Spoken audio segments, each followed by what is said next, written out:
Bismillahirrahmanirrahim.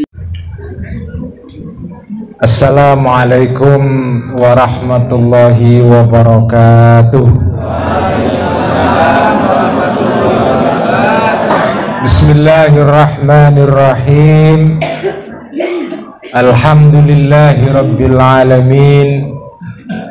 Wassalatu wassalamu ala ashrafil anbiya'i wal mursalin, sayyidina wa habibina wa maulana wa qurrati a'yunina Muhammadin wa ala alihi wa ashabihi wa man tabi'ahum bi ihsanin ila yaumiddin. Rabbi shrah li sadri wa yassir li amri wahlul 'uqdatam min lisani yafqahu qawli. Rabbi zidna ilma warzuqna fahma, amin ya rabbal alamin. Amma ba'd. Para sedaya, para alim, para ulama, para tokoh-tokoh NU, terima kasih. Para sedaya, kenapa tasawuf dan akhlak itu penting? Kenapa tasawuf dan akhlak itu penting? Ajaranipun Kanjeng Nabi Muhammad sallallahu alaihi wasallam seperti yang pernah disampaikan kepada malaikat Jibril di dalam hadis yang terkenal di riwayat Sayyidina Umar radhiyallahu an. Islam itu ajarannya itu ada 3. Fondasinya, dasarnya itu ada 3. Yang pertama adalah iman, kedua adalah Islam, dan ketiga adalah ihsan. Ini 3 hal harus ada pada semua orang Islam. Kita punya iman, punya kepercayaan kepada Allah, kepada para malaikat, kepada para nabi, kitab-kitab Allah, pada qada dan qadar dan seterusnya. Iman ini dasar, atau akidah. Kita semua warga NU ini mengikuti ajaran akidah iman seperti yang dirumuskan oleh para ulama-ulama pada zaman dulu. Karena akidah itu ada rumusannya. Akidah, iman itu nggak bisa hanya iman toh, ada rumusannya. Nah, rumusannya ini rumusan yang disebut dengan akidah Asy'ariyah. Kita semua mengikuti akidah ini. Kita umat Islam itu mengikuti rumusan akidah menurut Imam Asy'ari dan kemudian disyarahi oleh banyak para ulama, salah satunya adalah Imam Ghazali. Dalam bidang akidah, judul kitabnya adalah Al-Iqtisad fil I'tiqad. Al-Iqtisad fil I'tiqad itu artinya adalah jalan tengah dalam bidang akidah. Kalau dalam bahasanya Kementerian Agama sekarang, moderasi, moderasi beragama. Itu kalau bahasanya Kemenak sekarang. Padahal itu sudah ada bahasa dari dulu itu, Al-Iqtisad fil I'tiqad. Itu kalau bahasa sekarang judulnya moderasi beragama. Nah, inilah rumusan akidahnya. Nah, ini akidah, akidah ini sudah terbukti selama berabad-abad. Akidah ini akidah yang paling cesplong, akidah yang memuaskan dari segala segi, dan orang-orang yang mengikuti akidah ini itu dari dulu sampai sekarang itu orang-orang yang memang berada di jalan tengah, tidak ke kanan, tidak ke kiri, dan mereka ini adalah orang-orang yang luar biasa. Pengikut akidah Asy'ariyah menika orang-orang luar biasa. Akidah Asy'ariyah menika, okay. Akidah Asy'ariyah itu luar biasa karena akidah menika memenuhi kebutuhan manusia untuk dua hal. Pertama, manusia menika dipun ciptakan oleh Allah Subhanahu wa taala dengan sifat dasar. Pertama adalah manusia menika punya akal, punya pikiran, punya nalar. Itu pertama. Yang kedua, manusia menika punya hati, punya qalbun, punya hati. Jadi manusia itu punya dua hal ini. Manusia bukan hanya punya akal saja, juga tidak hanya punya hati saja, tapi dia punya dua-duanya.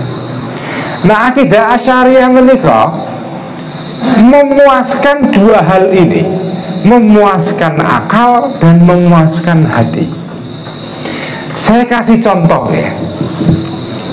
Saya kasih contoh. Jenengan kalau memegang api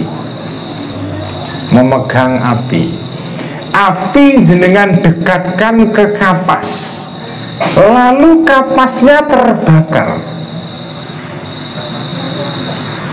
Yang membuat kapas ini terbakar ini siapa? Apakah api atau kekuatan yang di luar api, yaitu Allah Subhanahu wa ta'ala? Ini pertanyaan ya mungkin jarang kita pertanyakan ya. Tetapi ini untuk soal yang berkaitan dengan akidah itu penting. Kalau ada sesuatu terjadi di dunia ini karena sebab-sebab alamiah, misalnya ada kapas terbakar, kayu terbakar, listrik hidup, ada petir, ada hujan, ada bencana ini dan itu semua terjadi. Itu kan kalau menurut jihad lahirnya, menurut penampakan luarnya, itu kan terjadi karena sebab-sebab yang bersifat alamiah. Api terbakar, kapas terbakar ya karena ada api mendekat ke kapas itu menurut pemandangan lahirnya.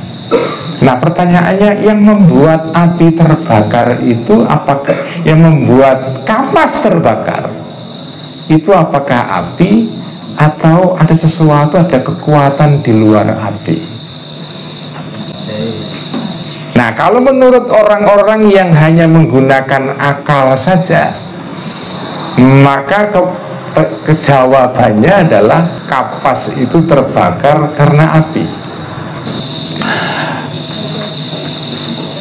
Sesuatu yang terjadi di alam raya ini terjadi karena sebab yang mutlak, ada sebab yang disebut dengan sebab yang bersifat nisbi, atau yang disebut dengan istilahnya itu iliyah, kausalitas. Sesuatu itu terjadi karena ada hukum sebab akibat. Ada hukum sebab akibat yang sifatnya mutlak, hukum sebab akibat tingkat pertama ya, al-iliyah al-ula. Di tingkat pertama ini penyebab segala hal itu Allah Subhanahu wa ta'ala. Jadi penyebab pertama adalah Allah Subhanahu wa ta'ala.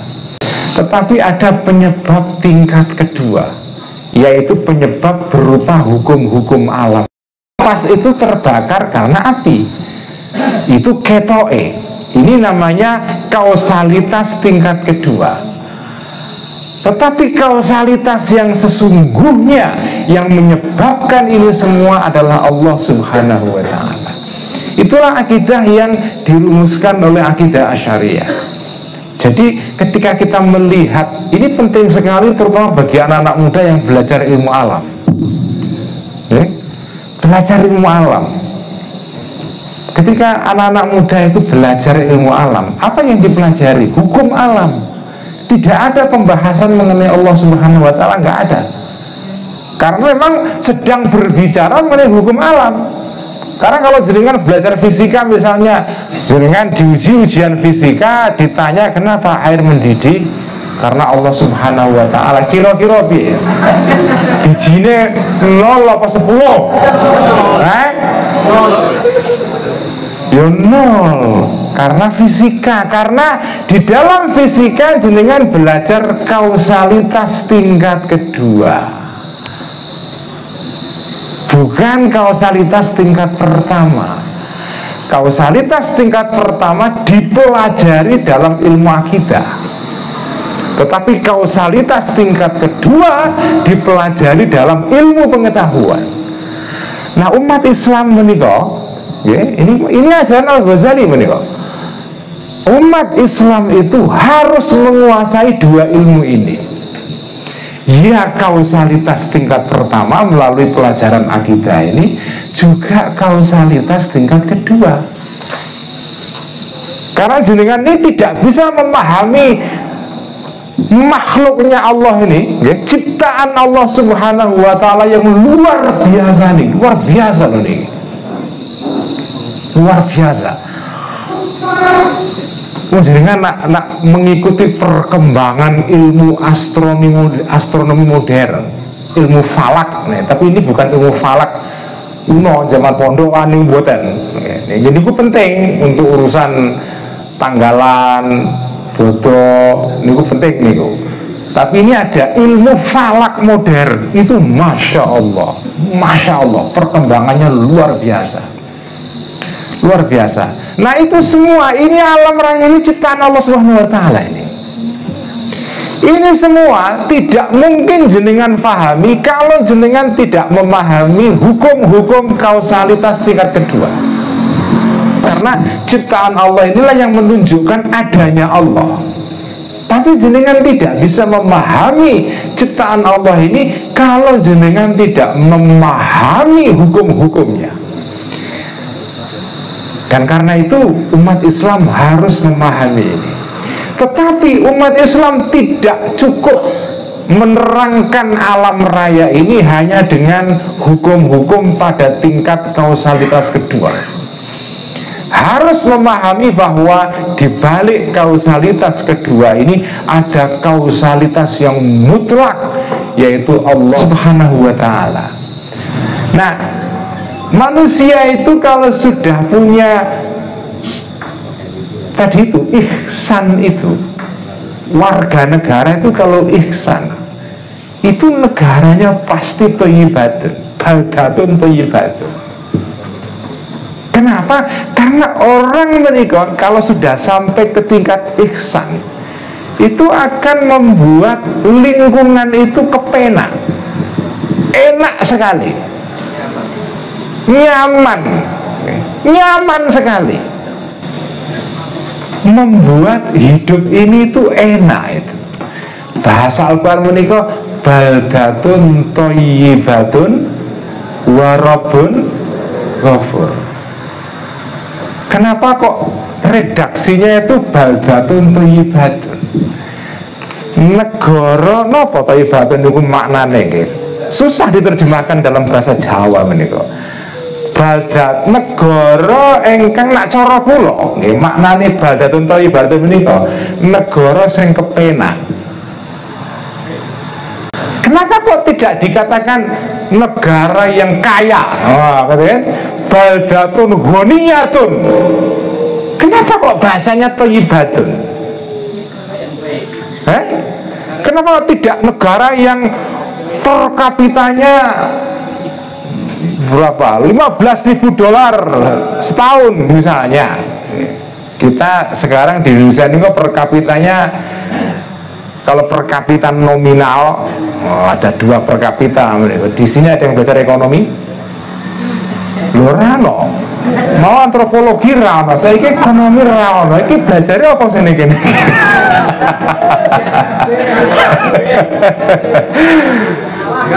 Wonten dua jenis per kapita, per kapita nominal sama per kapita yang namanya per kapita berdasarkan kemampuan daya beli, namanya PPP. Pulang ke sisi ngertos satu minggu.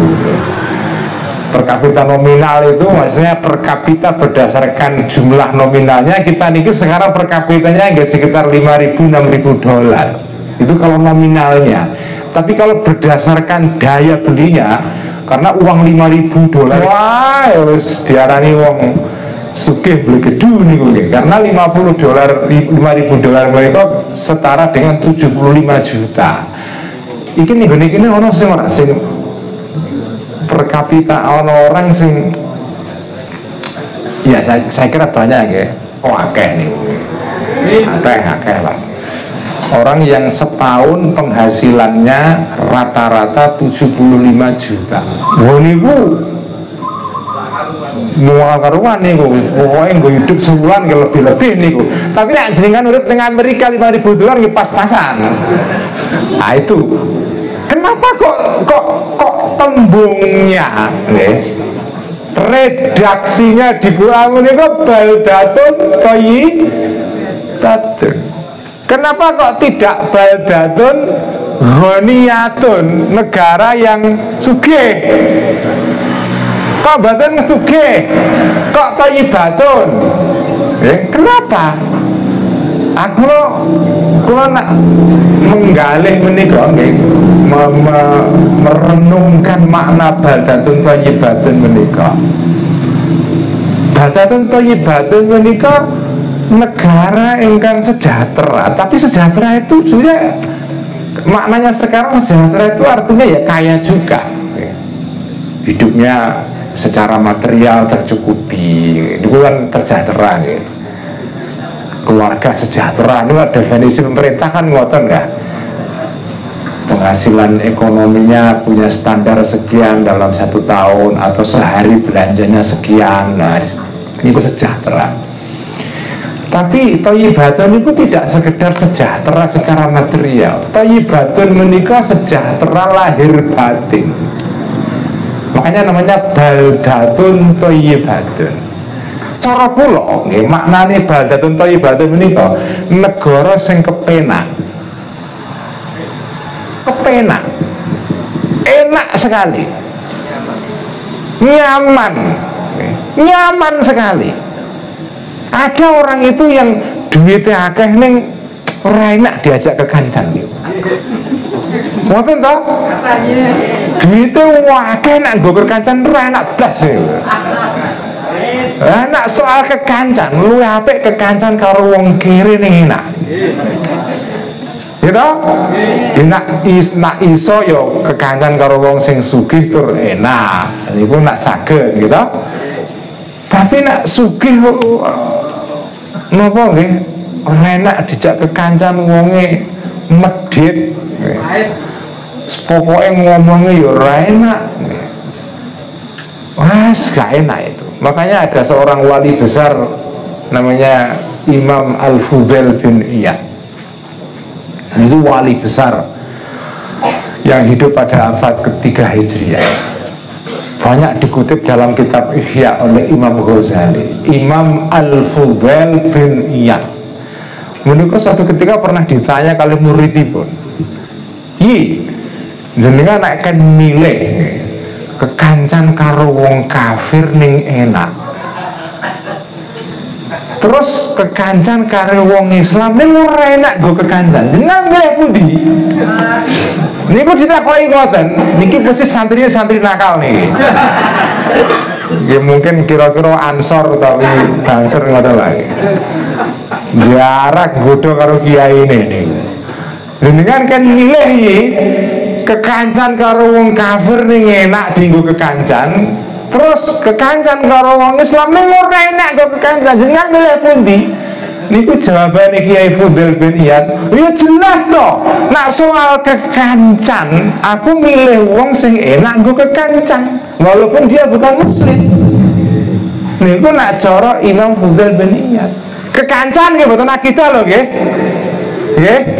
Mboten akidah lho, niki soal kekancan. Nak nggo kekancan, yo kita kekancan karo wong sing enak diajak kekancan. Nah niki nak orang pun sampai singkat ihsan, itu udah niku negaranya kalau warganya itu kok ihsan, itu baldatun thayyibatun wa rabbun ghafur. Kenapa disebut wa rabbun ghafur? Pangeran sing ngapura, sing akeh oleh ngapura. Niku nak cara pondokan nipun ngoten maknane. Ghafurun akeh oleh ngapura. Kenapa disebut baldatun thayyibatun, kok kombinasinya Rabbun Ghafur? Niku nak kula gale, maknanya itu dalam sekali. Dalam sekali menika. Kenapa Rabbun Ghafur? Karena manusia menika baik secara individu maupun secara kolektif, artinya berjamaah, pasti pernah bersalah. Gak ada orang itu kok gak pernah dosa niku mboten wonten. Mboten wonten manusa kecuali beberapa orang segelintir saja. Kecuali para nabi-nabi, kecuali para anbiya. Manusa pada umumnya menika mesti salah, gede cilik mesti salah. Manusa secara individu pernah salah, manusa secara kolektif sebagai bangsa, sebagai masyarakat, sebagai napa nggih, sebagai himpunan sosial, mereka pasti pernah salah. Kesalahan itu di dalam manusia itu hal yang biasa. Tetapi orang yang beriman, orang yang beriman, ini bedanya dengan yang tidak beriman. Orang yang beriman ketika mereka bersalah, dia merasa bersalah. Lho wonten lho tiyang niku dosa ning ra krasa dosa. Niku wonten mboten? Wonten tiyang dosa ning mboten kraos nek dosa.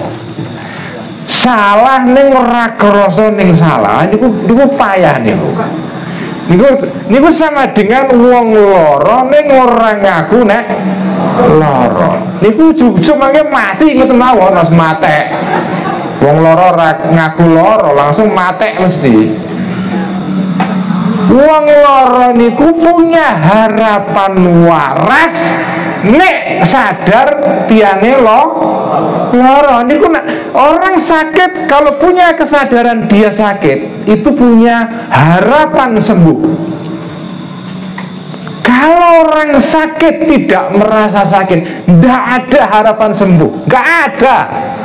Ujuk-ujuk matek ngoten mawon. Niku nak orang sakit tidak sadar dirinya sakit. Karena itu orang yang salah, orang sing dosa, merasa dosa, itu niku keren niku. Niku saya sangat. Karena apa? Karena ada harapan untuk sembuh dari kesalahannya itu, yaitu menyadari ada Allah yang Maha Pengampun. Sebuah bangsa yang salah itu tidak apa-apa, asal dia mengakui dia salah. Ini yang penting. Pengurus NU salah tidak apa-apa, neng ngerti nak dia salah. Nak pengurus NU salah nih ora krasa salah, ngengkel bener bahaya nih, langsung dikonversak ngoten mawon. Jadi kalau orang salah merasa bersalah, niku saya sangat. Malah nak cor kitab hikam, ini kitab tasawuf sing rodok dhuwur di atas Ihya hikam menika. Karanganipun Imam Ibnu Athaillah As-Sakandari. Menika nak cara kitab hikam niki cara ilmu sepuh lho nggih, tapi aja dinggo terus dinggo napa dalili atau membenarkan diri sendiri, nggih mboten. nak cara ilmu sepuh, cara ilmu hikam, wong dosa ning dosane membuat dia ini merasa dirinya rendah di hadapan Allah Subhanahu wa taala, luwih apik daripada wong sing taat terus sombong karena ketaatannya. Niku nak cara ilmu sepuh. Wong sing dosa, sing maksiat, terus karena maksiat dia merasa hina di hadapan Allah, tobat itu lebih baik daripada orang yang taat terus sombong karena ketaatannya. Ini jangan langsung terus sing maksiat terus merasa wah, terus merasa tuh dalil ya, bukan ya. Bukan itu. Nah itu kita Rabbun Ghafur. Kita ini sebagai bangsa itu wah seringkali salah. Bangsa Indonesia itu salah berkali-kali. Berkali-kali lah. Yang penting kita ini sebagai bangsa yang sedang salah menyadari kesalahannya. Orang mau halal bihalal tok, ora cukup niku. Nah halal bihalal tok niku kan mengakui kesalahan secara formal gitu saja. Ketoke mengakui kesalahan bariku salah meneh. Bukan itu, tapi ini mengakui kesalahan dan setelah itu, karena kalau sudah mengakui kesalahannya, kemudian dia melakukan perbaikan, nah di situ Rabbun Ghafur berfungsi atau bekerja di situ. Rabbun Ghafur, setelah Rabbun Ghafur, manusia itu melakukan kebaikan dan koreksi. Nah, lahir lagi baldatun thayyibatun. Jadi begitu. Baldatun thayyibatun Rabbun Ghafur. Karena Rabbun Ghafur baldatun thayyibatun. Terus begitu. Nah ini semua adalah terjadi karena orang atau manusia itu sampai kepada taraf ihsan. Nah ihsan menika para sederek nggih. Tadi kan kalau iman rumusannya akidah Asy'ariyah. Nah Islam rumusannya mazhab. Kita ngikuti mazhab Syafi'i. Nek tasawuf akhlak kita rumusannya tasawuf atau mengikuti salah satu thariqah. Meskipun thariqah menika mboten wajib, tapi nak jenengan saged, nak jenengan merasa ora iso ihsan nak ora ngikuti thariqah secara konsisten. Luwih saya jenengan ikut thariqah. Tapi thariqah mboten wajib. Nah ihsan menikah rumusannya adalah ajaran tasawuf. Sekian yang bisa saya sampaikan. Nyun pangapunten menawi kekirangan kehilapan, mugi-mugi sedaya mawon ingkang rawuh angsal barokah lan dipun lancaraken sedaya urusanipun. Mekaten wallahul muwaffiq ila aqwamit thoriq. Assalamualaikum warahmatullahi wabarakatuh.